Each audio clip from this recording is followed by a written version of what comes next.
Atelier bébé signe, ça vous dit quelque chose? Oui. Eh ben, c'est très bien, puisque Claudine Nicolini, responsable du centre de formation langue des signes Pôle Guyane, est avec nous. Pour la première fois en Guyane, il y aura un atelier bébé signe à nous dire à tous. C'est maintenant la surprise? C'est ça, une petite surprise qu'on a concoctée avant l'émission. Donc, oui. on sait dire plusieurs choses. On sait dire... Ça veut dire bonsoir, ça va? Ça va? Ah bah, écoutez, Merci. très bien. Très bien. Ben, moi, je vais faire comme ça. Voilà, Parfait. super, elles sont douées. Bonsoir Claudine Nicolini, comment allez-vous? Très bien, merci. Responsable du centre de formation langue des signes Pôle Guyane. Et pour la première fois, il y aura un atelier bébé signe les 18 et 19 avril. Ce sera à Cayenne. Alors, on aurait tendance à croire que c'est pour les enfants et les parents d'enfants sourds et malentendants, mais pas que, en fait. Non, justement, pas que, et il faut insister sur ça. Ce n'est pas destiné qu'aux enfants qui ne savent pas parler. Voilà, pour l'instant, on va s'adresser à des enfants qui ont 7-8 mois, qui sont entendants, Oui. voilà, et qui, pour l'instant, n'ont pas accès encore à la parole. Donc, on va les accompagner, on va parler et faire des signes en même temps. Voilà, j'insiste sur ce fait-là.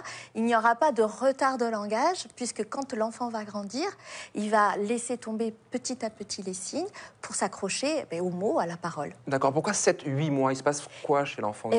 C'est la phase de développement. Voilà, c'est la phase de développement où l'enfant, musculairement, il peut bouger mieux les bras, il fait les marionnettes quand on lui fait les marionnettes. On fait des bisous, on dit au revoir.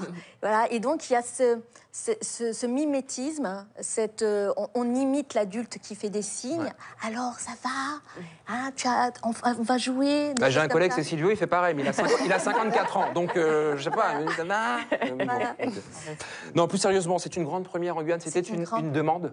C'était une demande, et puis c'est une grande première parce que on s'est rendu compte que dans les crèches, à l'heure actuelle, c'est dans l'air du temps. On s'est rendu compte que les enfants qui pleuraient beaucoup, par exemple, oui. Quand on leur disait « encore dodo », l'enfant vous regardait et dit « encore ». Oui. Voilà, donc il y a une communication qui se passe. L'enfant est moins frustré, il peut dire ses émotions, ses envies.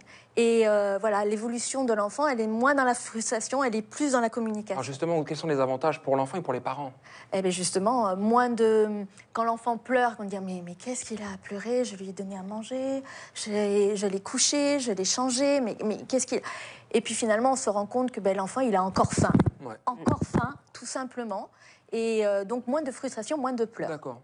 12 heures de formation. 12 heures. Je pose la question, qu'est-ce qu'on peut apprendre en 12 heures? Ça paraît tellement court. On va apprendre 100 signes à peu près pour communiquer avec le bébé. On va apprendre des comptines. Ouais.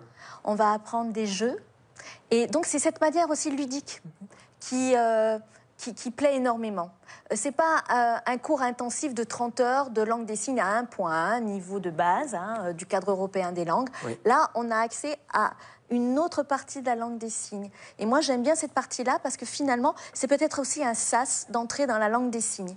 On commence par ça, on se dit, tiens, c'est intéressant la langue des signes, un moyen de communication autre, et après, on peut évoluer. Et puis, ça permet de diffuser aussi la langue des signes. Donc, on a vu des images d'adultes qui apprennent donc, ces signes aux enfants de 7-8 mois, mais est-ce que l'enfant arrive à un moment donné à refaire ces signes? Parce qu'il comprend ce qu'on lui dit, mais est-ce qu'il les reproduit lui-même? Oui, tout à fait, parce qu'on est dans l'imitation.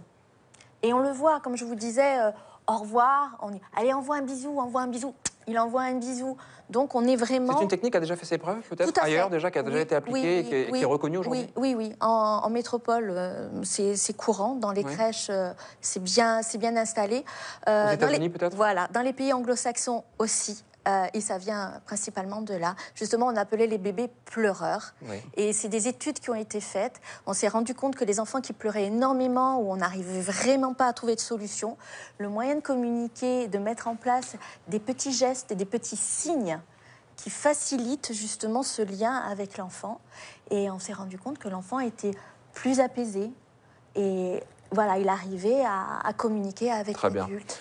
Bon, il faut s'inscrire, inscrivez-vous vite inscrivez-vous vite puisque le nombre de places est limité. Oui. Je crois. On s'inscrit à quel on se rapproche de votre organisme. Voilà, on m'appelle. On vous appelle. On m'appelle, s'il vous plaît. Bah, allez-y. Alors, vous avez votre numéro. Allez, 06 94 44 66 62.